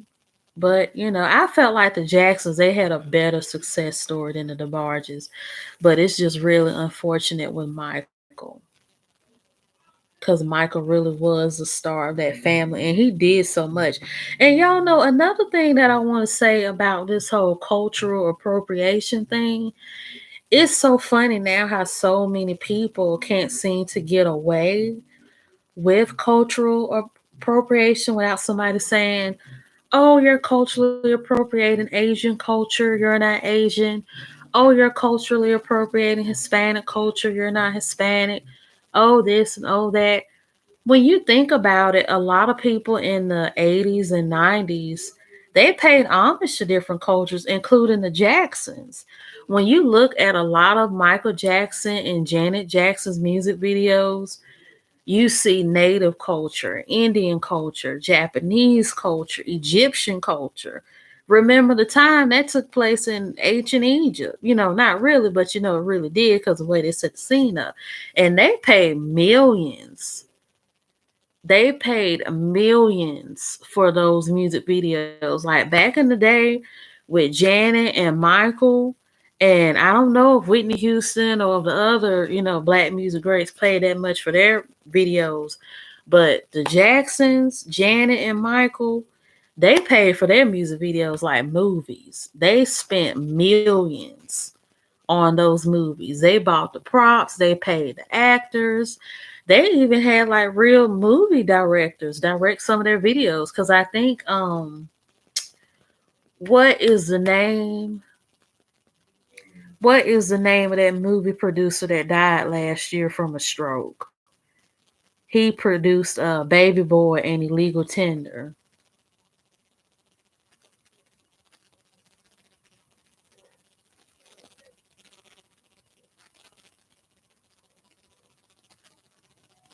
Tiana, do you know?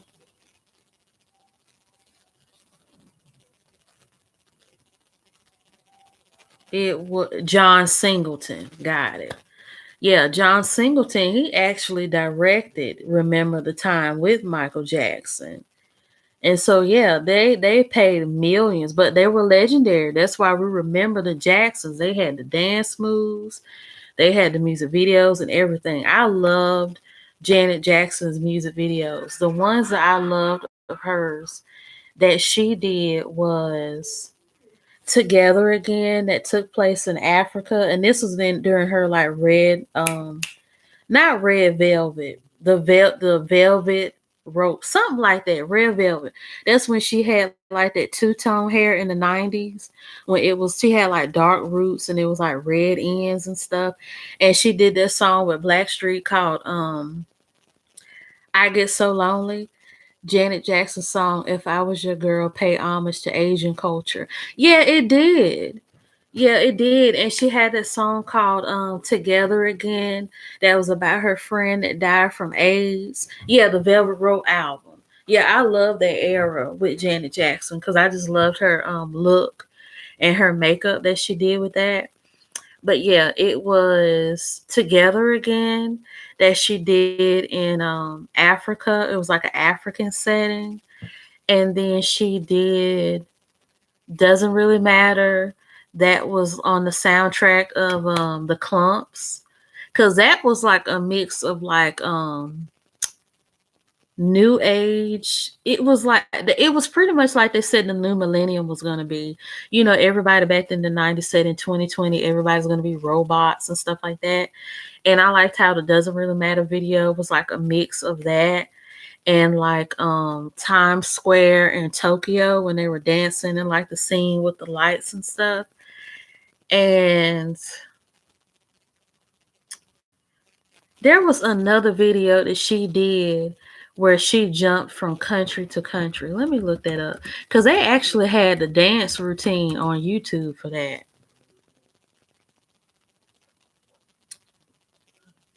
Janet Jackson.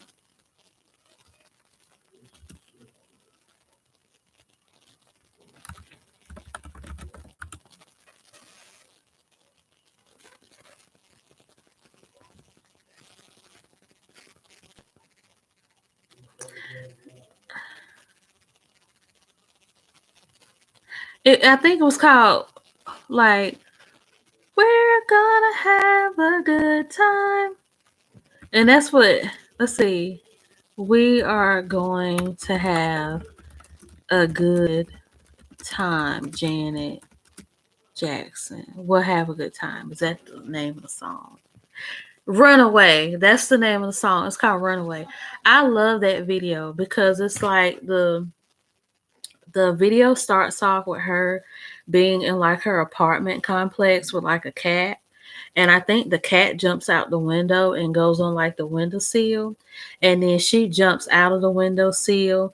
And then she goes to like India and starts doing a dance routine. Then she goes to I think Japan and she just goes to like all these different countries and there's like a dance routine for everything. I'm about to pick up. Okay, I muted the video because y'all know YouTube would take videos down if they hear an ounce of somebody else's music. She goes to Japan and then Italy.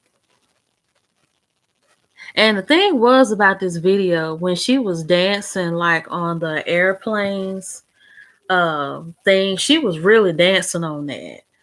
So some of that stuff she was dancing on, they was really dancing on that stuff and they just green screened and edited it in because when she was sitting on that elephant or whatever animal that was, she really was sitting on that.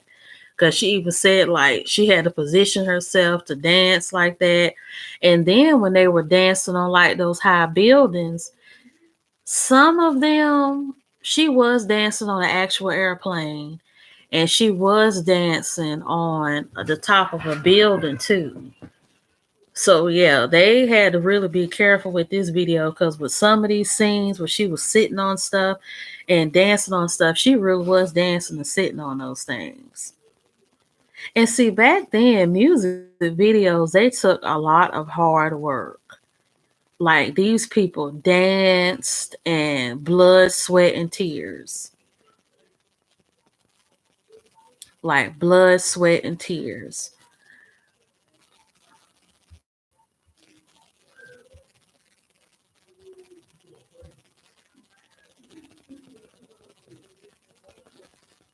Yes, like blood, sweat, and tears, time and effort. Yes. They did take a lot of time and effort with their videos, and that's why they were so good. And see, nowadays, when it comes to celebrity videos, it's a rare moment where you have videos that take enough time to do. Y'all know, I don't listen to a lot of hip hop. I listen to like a lot of different music genres. I've noticed that with the Caribbean artists, they take time out with their videos. With hip hop artists, with Drake is still doing some creative stuff with his videos, and Future is too, to an extent. Chris Brown by far, it's like he doesn't stop his creativity for nothing. No matter what the trend is of the day, he still dances good. He still has a theme and everything to his music. So Chris Brown is a legend, I could say, for the new wave of R&B. Toby Nuye is a really good rapper. I've never heard of him before. And have y'all heard this song by Danny Lay and Chris Brown? This song's about a year old. It's called Easy. And they actually won an award for best dance sequence in that video. I was looking at that too because they really did dance well together and in sync in that video. And a lot of the Latin artists, I want to say the Latin artists, with reggaeton, they've had different themes to their music videos. But sometimes it's the same old boring, sitting in the car rapping and sitting in the bedroom crying, or like you're standing in like a big old mansion and you got Bad Bunny over here and Ozuna out in the car somewhere. And it's the same thing, and it don't really have that much of a theme to it. And the girls and stuff dancing. I remember Scream video by Michael Jackson premiered on Fox and cost millions of dollars. Yes, Scream by Janet and Michael. That's by far their most well-known song together. That's because we don't have TRL and 106 Apart anymore. They brought TRL back, but it's not good like it used to be. 106 Apart, they said they took that to the internet, but ain't nobody checking for that. 106 Apart, they messed it up. That's what happened. I feel like when they stopped doing the female and the male co-host, because you had AJ and Free, then you had Big Tigger and Julissa, then you had Terrence and the Big Mouth girl. I remember she was Honduran. A lot of people didn't like her. And they said Roxy, that was her name. A lot of people didn't like Roxy because they said she was messing around with Lisa Ray's husband when they were still married. And they also said she was messing around with other people's men and stuff too. And that's why people didn't like her. I just felt like Roxy, she just tried to be funny and it came off as offensive a little bit. Because one time Nicki Minaj had to get her when she tried to say, "Oh, Ma, you looking good and you look thick and everything. What's your secret?" And I think Nicki, she either just glanced at her or didn't say that. I'm like, why would you say something about Nicki Minaj's body? Everybody knows she get butt shots and implants, and Nicki will never admit that she had surgery done. We know she got it and we see it, but she'll never admit to it. After Karuchi Tran made the tasteless comment about Blue Ivy, yeah, and they suspended 106 and Park for like 2 weeks. So yeah, she got in big trouble for that. And somebody got cussed out by, what was the name of that artist? He did that song called "Kissing on My Tattoos," and he and Trey Songz, they said, had got into it, and y'all know they said that he was messing around with Jada Pinkett Smith, and he did a little remix of Nunya's of Kalani's Nunya, and he was talking about August Alsina, because August Alsina, was that Karuchi Tran that said something slick, or was that Roxy? It was one of them two, and they asked August Alsina. So they said, "So what's the deal with you?" And Trey Songz, and he had to pause for a minute. He was like, "I told y'all as soon as I came in here not to ask me about that. I said, I'm not talking about it. We ain't dealing with it. Let's just keep it about the music and on positivity." And he was honest about that, because they said at the time that he and Trey Songz, they didn't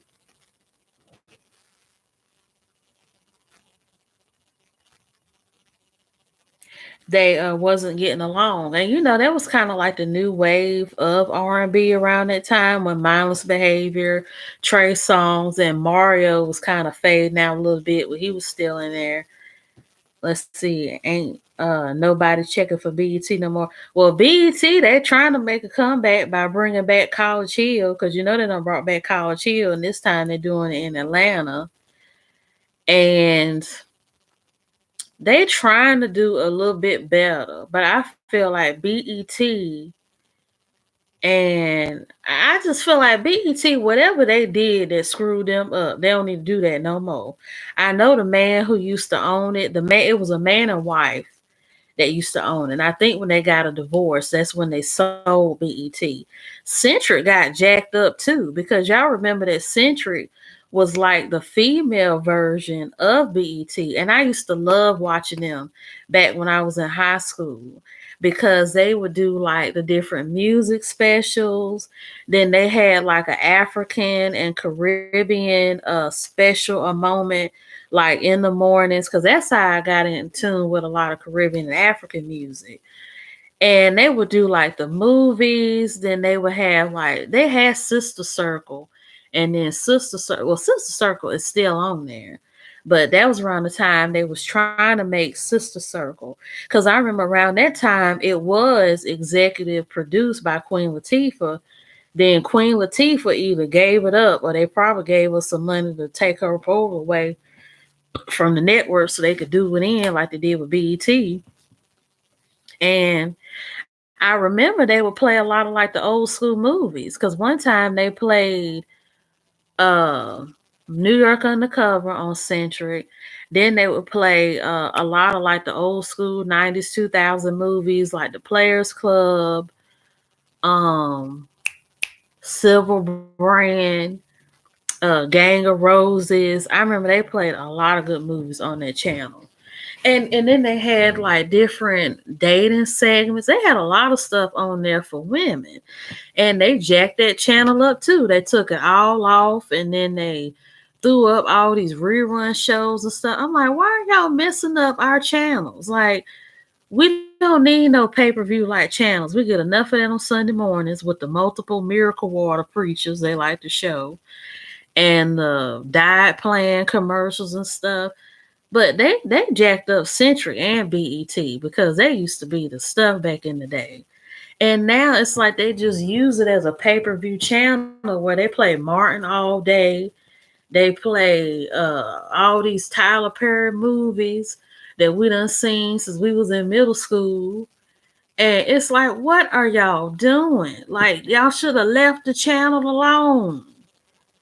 And I mean, you got like all these black YouTubers that could have came on BET. I remember BET used to be like the community center of black people back in the 80s and 90s and early 2000s when I was growing up, because we had our own news segment, music segment, college segment, education segment. We had our own like specials going on in the black community, and now they've just messed it up. And I did hear that Vidcom had something to do with it. Not Vidcom. What's the name of that network that said bought out Time Warner Cable? Some net Viacom, yes. And they said that Viacom, by them buying out the channels and the networks, they said that's what messed up BET and Centric. I disagree, because I really do feel like when it comes to the black community and black stuff, and I've said this for a minute, I feel like they're trying to wipe us out a little bit. And I feel like that's why they messed up the channels. You know, when you at work now at certain jobs, you can't say black music or black hairstyles, and you can't even say you wearing a wig or a lace front without somebody saying, "Oh, did you dye your hair? Oh, your hair's a lot longer than it was yesterday. Girl, it was a wig." Like, how my hair supposed to grow down to my butt? Like, how my hair supposed to grow down to my butt in 12 hours like that? We don't have no push a button and your hair grows down to your butt, then you chop it all off like the baby dolls. Like, we don't have that. I mean, y'all probably experienced this too. And you know, if you haven't, y'all know sometimes they try to wipe us out and talk over us when we want to talk about our experiences or how this is black music and black hair care and stuff. They want to communalize us and make us like everybody else, but then they want other people taking on black culture and wearing it on them. And then they, tanning their skin and wearing dreadlocks and braids trying to be black. And they're taking away permission from us to be black. And I don't think the whole blame is on Viacom, because I feel like if you are a black person owning a black channel, how are you going to let another network just take your channel like that and jack it up? Yeah, I know they probably did offer them a lot of money, but I feel like, they was already rich and they already had money. And I felt like they've lost a lot of money probably by selling BET and Centric. Because Oprah Winfrey, she used to be the richest black woman in the world after Madam C.J. Walker. Because y'all know back in the day, Oprah Winfrey was worth like $6-7 billion. Now she down to $2 billion. And y'all know that Oprah, she done that selling out and not being there for the black community and stuff. And even with her own channel, I remember when her own network came out and her talk show had ended. I liked it in the beginning, but I feel like when she put a lot of detective shows on there that her and Tyler Perry teamed up. And I remember Welcome to Sweetie Pies. Welcome to Sweetie Pies was my show on my own. That ran for a really long time. Miss Reby and Tim and Charles and all of them. But it was so sad when her grandson died. And her grandson was on the show. I don't know if y'all watched that on when it came out a couple years ago. I was in high school when that came out too, back in like 2011, and it went off the air I think in like 2016, 17. No, it went off the air I think in like 2016, 2015. But yeah, so Miss Reby, she was a Ikette. She sung backup for Ike and Tina Turner, and she was from St. Louis, and she said she used to cook food for them. And she decided to open up restaurants called Welcome to Sweetie Pies. And she, had a lot of, it was a family owned business, and her family members and stuff worked through there. It was funny, and they went through a whole lot. But I remember her grandson, and she kind of had a DeBarge like story too, because she suffered a lot of death and whatnot in her family. She had, cousins and stuff get murdered and killed. And y'all know St. Louis is known for being a kind of a dangerous city too. And she's had, family members get killed and go to jail. Her son Tim had even been to jail and stuff. And she had a son that was sad that her dead grandson's father, her son was a drug dealer. And what happened was that when her grandson was a baby, he met up, with some people buying drugs from him, and it was a drug deal gone bad. And she said they beat and stabbed him to death. And he was only like 20 some years old when he died. And her grandson, he was sent out to be with Miss Reby, and Charles loved him. And it was so sad when he died, because I remember that first episode or second episode, Charles act like he was about to have a heart attack almost. He was just so overcome with grief when he died, because it was just really sad, because the grandson was murdered in the house, and I don't think they ever found out what happened to him. The grandson was doing pretty good because his mama sent him out there to live with Miss Reby, because he was getting in trouble and stuff like that and needed to finish school. And he ended up finishing school, doing good and everything. And he ended up getting caught up in that gang culture and that lifestyle. And they said on his Facebook page he was, toting guns and smoking weed and trying to be a rapper. And somehow he met up with somebody or went to somebody's house and they killed him. They said they pretty much killed him and left him for dead in somebody's house, and that's how they found him. And he died, I think, around the same age that his daddy did. And then, moving along, Miss Robbie and Tim, they didn't get along, and she ended up suing Tim. Tim, he was just overstepping his boundaries, because he kept trying to run his mama's business and get a cookbook. Then he started mixing in with all those celebrities. And then he also started dating Jennifer from Basketball Wives. See, Tim, he saw how he could become famous and whatnot from that. And Miss Roberts, she just wanted to open up a business to pass down to her children. Entertainment is all about monopolies. And UPN, back when it was still like, yeah, UPN was a popular black network too. Because you had Moesha, you had Eve, you had 101 on there,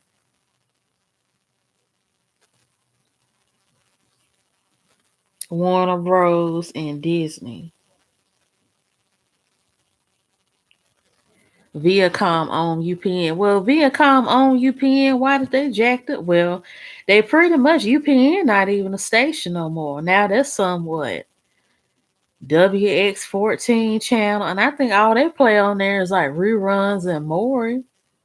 They pretty much made it like a grandma and grandpa channel. Y'all know them grandpa and grandma channels where, grandma and grandpas don't have nothing to do but sit and watch Maury and Jerry Springer all day. Then the court shows, that's pretty much what they done turned that channel into. And it's like they really don't have no coming of age channels anymore like they used to when we were growing up.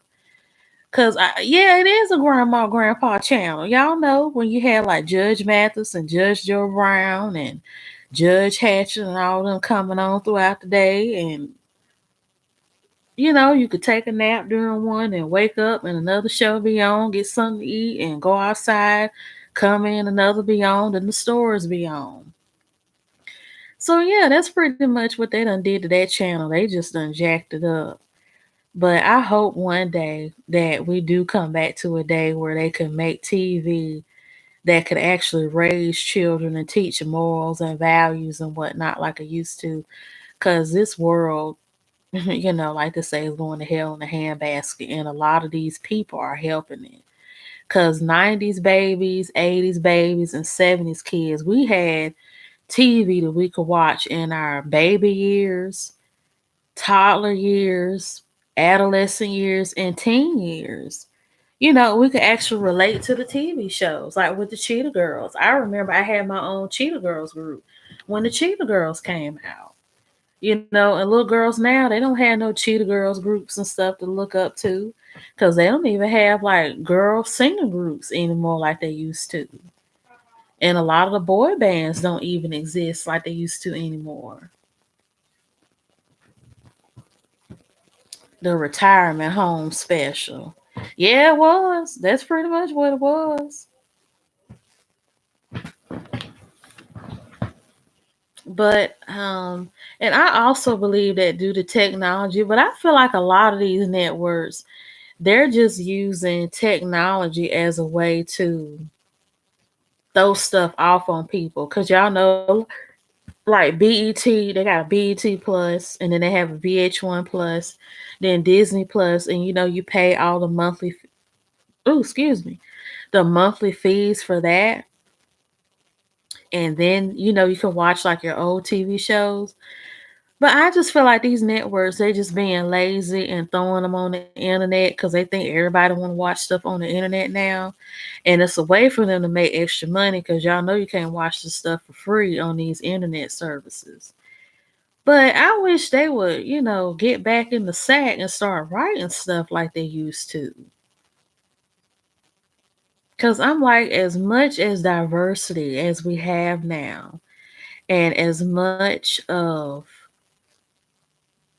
a lot of real life stuff we got going on, y'all can write about this stuff. Y'all can bring this stuff up. Like, there are a lot of things that I remember seeing in my childhood when it comes to TV and stuff that could really be taught to kids now. But it just seems like being confused is being smart nowadays.